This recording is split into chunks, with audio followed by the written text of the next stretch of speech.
Bueno, la primera de las preguntas de lo que me quedó. ¿Cuánto mide la baldosa de que hablabas?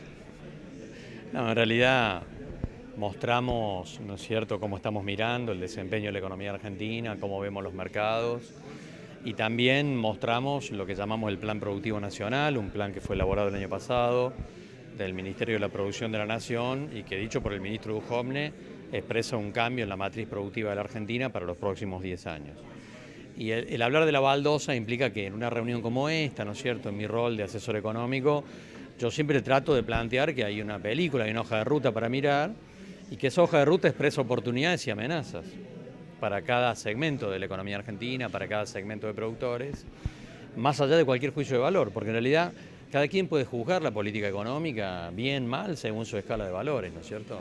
Lo que sí mostramos también aquí es que al margen de los juicios de valor que cada uno tiene, uno sí puede mostrar desde la faz técnica donde hay consistencias o inconsistencias dentro de una política económica y qué significan eso para los distintos sectores productivos, básicamente a nivel de empresas y fundamentalmente a nivel del sector agropecuario, que era el auditorio que teníamos hoy en esta reunión.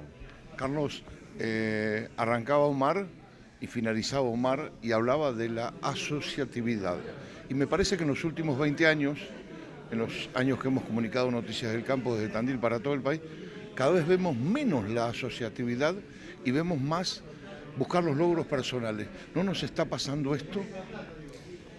Bueno, en realidad es cierto que prevalece el individualismo y en realidad en un proceso de apertura económica, donde entra a jugar claramente la escala y la tecnología, esa es una carrera que los más chicos pueden perder.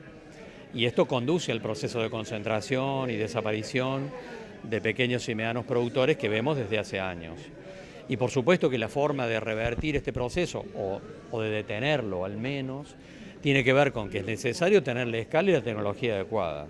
Y los pequeños y medianos productores pueden alcanzar la escala y la tecnología adecuada si van por prácticas asociativas. Eso implica vencer el escenario de, como vos decís, de la individualidad. Ahora, yo desde mi tarea profesional, desde hace algunos años, venimos trabajando muchos proyectos de cadenas de valor, donde vemos prácticas asociativas entre productores. Hemos mencionado algunas acá.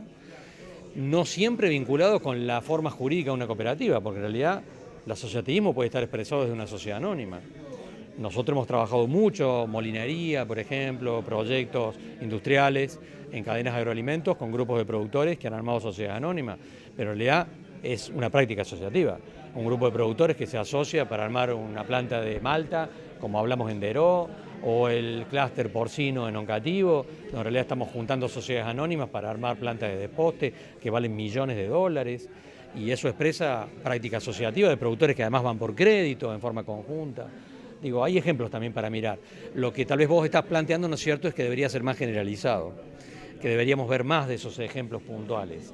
Desgraciadamente no es así, pero es una tarea que tal vez nos concierne a todos, ¿no es cierto? Ustedes también, nosotros todos, tratar de trabajar en el estímulo de estas cosas, porque si no, ciertamente vamos a seguir viendo un proceso de concentración en el tiempo que no le hace bien no solo a los pequeños productores, sino también al entramado social de nuestras comunidades más pequeñas, ¿no?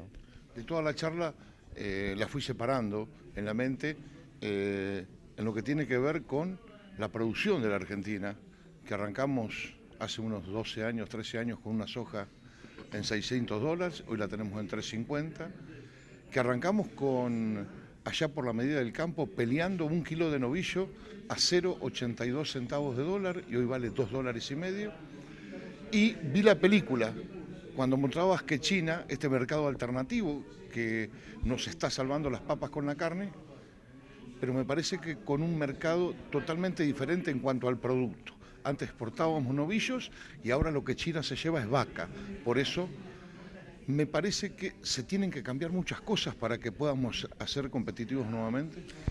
El sudeste de Asia, no solo para carnes, ¿no?, expresa el futuro de las cadenas de agroalimentos argentinas. Es mi juicio de valor, te diría. Es mi lectura sobre lo que va a pasar. Ahora, está claro que el sudeste de Asia tiene pautas culturales de consumo que son distintas de las de los consumidores europeos, a los cuales enviamos tradicionalmente nuestra producción.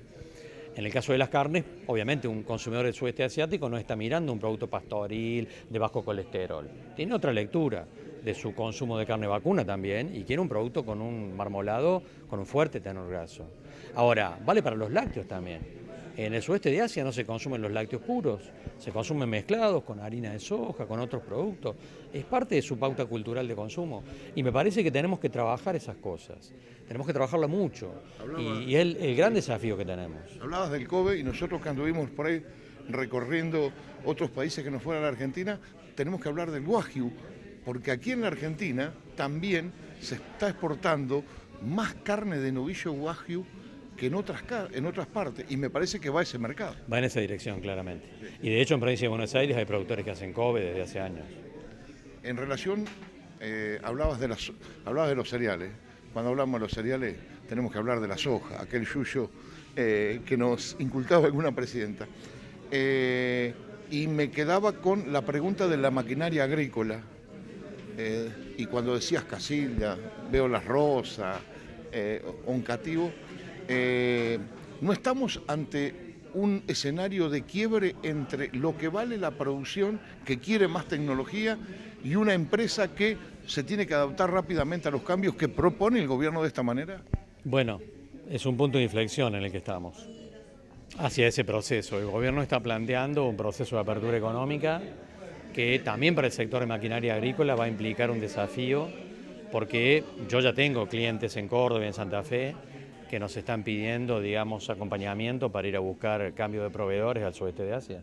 Esto está ocurriendo ahora, no es un futuro. Y de hecho va a generar cambios profundos en el esquema productivo del sector de maquinaria agrícola y un proceso de transformación que va a ir en favor de los productores. Ahora, que no va a dejar de ser traumático para algunos eslabones dentro del sector de maquinaria agrícola, sin lugar a dudas, porque es un desafío muy grande. Afecta a la mano de obra argentina principalmente. Sí, porque además hay un cambio tecnológico importante. Fíjate que hablamos del tema lácteo, ¿no?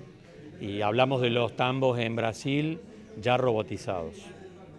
Y yo vengo de una reunión en Belville, en provincia de Córdoba, no la mencioné acá, de un grupo de productores lácteos, no tan grandes como los de un tambo Calecita, pero que ya tenían en aduana 80 robots para instalar en los tambos de Córdoba. Creo que es un proceso que inevitablemente se va a dar y que tiene que ver también con cuestiones traumáticas de los propios productores, porque algunos de esos productores me decían, yo voy a poner robots porque no quiero lidiar más con los empleados. Bueno, es parte de una cosa compleja que tenemos y que es parte del entramado institucional también de la sociedad argentina que tenemos que intentar ir cambiando en el tiempo, ¿no? Para finalizar, ha pasado un año de la presentación de este proyecto por parte del gobierno. Yo digo que es el prólogo de cada libro. ¿Cómo ves la parte final del libro? ¿Qué tiempo le ves? Bueno, el ministro Duhovne dijo que es un plan de reconversión de la matriz productiva de la Argentina en 10 años. Es lo menos que hay que pensar en un proceso de reconversión de esta naturaleza. ¿Crees que el anterior gobierno le dejó mucho daño al sector? Hay de todo, hay de todo. Obviamente que ha sido muy negativo para el sector de carne vacuna, pero ningún productor porcino podría decir eso. Es decir, acá obviamente ha habido decisiones que impactaron negativamente en algunos segmentos, positivamente en otros sectores. Lo que sí está claro es que pudimos haber hecho cosas mucho mejores de las que hicimos. Muchas gracias. Gracias a vos.